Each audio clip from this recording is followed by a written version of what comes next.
Sabi mo, ibibigay mo sa akin ang buong pagkababae mo. Tanda mo na, pero kung makadede ka sa akin, daig mo pa ang bebe. Para kung sakaling magkatikiman. Bakit ang lungkot mo ba ito? May problema ba? Sabi mo, ibibigay mo sa akin ang buong pagkababae mo. Pero bakit nung kakainin ko? May biyak naman pala. Yun. Sinungaling. Mahal, may tanong ako sa'yo. Ano yun? Pagka ba may edad na nakagaya ko, pwede pang maging bebe? Diyos ko naman, mahal. Ang tanda mo yan, magpapababy ka pa. Ikaw naman. Ah, ganon. Eh bakit ikaw? 53 ka na, ang tanda mo na. Pero kung makadede ka sa akin, daig mo pa ang bebe.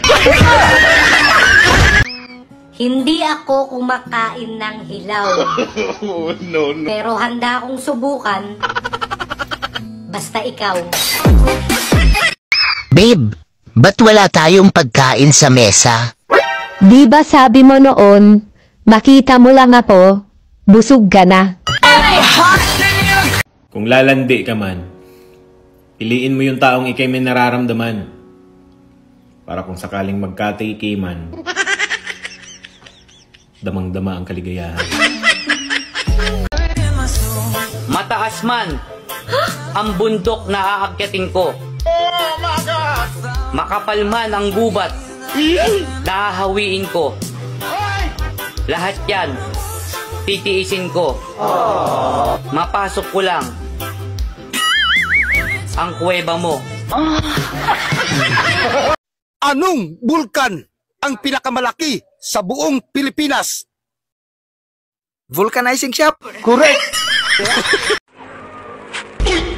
Huwag mong masyadong pagwapuhin ang mukha mo sa Facebook.